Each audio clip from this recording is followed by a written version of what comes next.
CoinDesk's very own David Z. Morris wrote a nice piece the other day about how Circle, the company that issues USDC coin or USDC, and who is slated to go public later this year, has finally proven that their cautious approach has paid off. And what do I mean by that? Well, in the stablecoin world, these crypto tokens that are pegged to another currency, usually the dollar, we have some big players. And the biggest player is this one called Tether. And Tether has been around for a while, and Tether has long been the center of conspiracy theories that, in fact, fake Tether volume is what is responsible for any and all of the price movement of Bitcoin. And it was 100% going to collapse the market in 2017, and in 2018, and in 2019, and forever.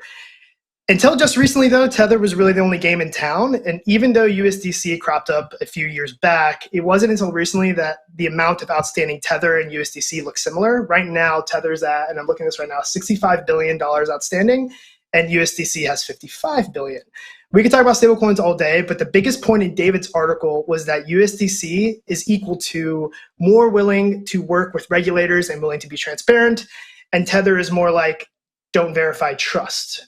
And also, unlike Tether, USDC is backed by US dollars held at US regulated financial institutions and US Treasury securities. I'll quote an article I wrote last July, not to say how awesome I am, but I did talk about this. And then I'm going to toss it up to Adam, I think, for his take, or toss it over, which way? That way? Sure. If USDC continues to rise in market capitalization to outrank Tether while also becoming a regulatory compliant stablecoin, this may open the door to institutional investors who were once fearful of the regulatory risk of cryptocurrencies, specifically when it comes to trading in crypto off-ramps. It certainly did rise, and now we're here talking about USDC potentially unseating Tether as the #1 stablecoin. Anyway, Adam, what do you have to say about that? Yeah, so full disclosure here, I was involved in early 2014 with the first effort to specify Tether, so I do have some connections, but I'm not under any NDAs at this point, and I haven't talked to any of those people in like 6 years plus at this point. So with that out of the way, stablecoins and cryptocurrency broadly have long been kind of in what I like to call a race to boring. They start off as very novel assets that people don't understand, and as a result of that, there's a lot of fear associated with them.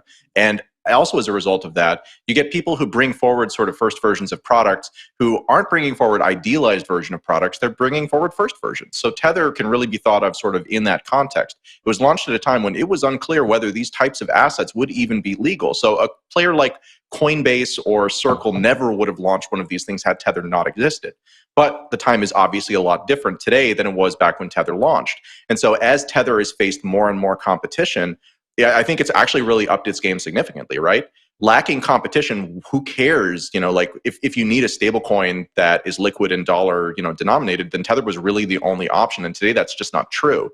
I don't mess with algorithmic stable coins. I don't touch anything, that's like in kind of the game theory land of stable coins.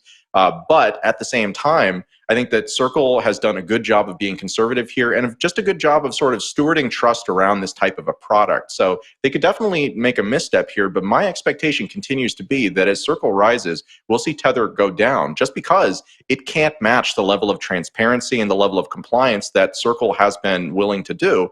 And I think that's going to wind up being the game. I think that the legislation we're talking about certainly is going to, the legislation around these issues will probably force the issue even more so than we're seeing today. But yeah, it's a fascinating trend and one that I think is really good for the industry as we get more competition into these spaces, and that forces standards up for everybody. Sindali, I'll toss to you. Yes, you're absolutely right. And as David points out too, they really made a big regulatory play, to kind of have a dialogue with regulators and be as transparent as possible. They were kind of one of the only stablecoin issuers that responded in a regulator-friendly way when all these issues about reserves came up. They kind of tried their best to kind of beef them up and at least let the public know they're trying by getting rid of some of the lesser acceptable types of backing. But anyway, the thing here is, as you said, there's legislation coming for stablecoins. The EU just approved its first big framework for governing stablecoin issuers and stablecoins in general. The US is planning stablecoin rules. The UK just issued legislation that could potentially bring stablecoins under payments, and Circle is at a huge advantage right now because of how they've operated all these years. So I'm really looking forward to kind of Circle going public and watching that story.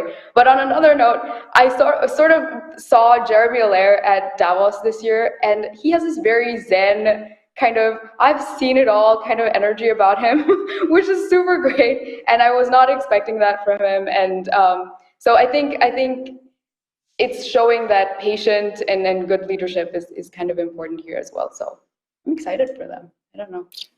Jen, do you have any thoughts?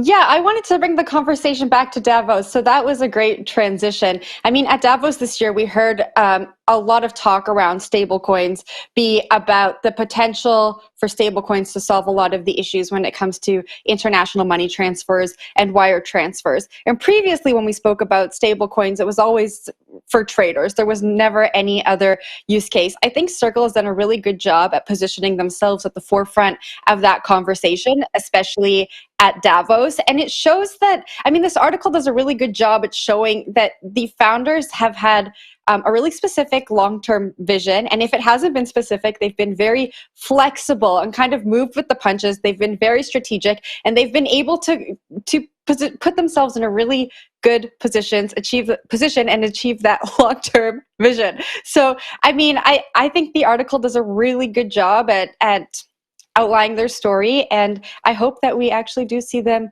go public and see what happens next for stablecoins.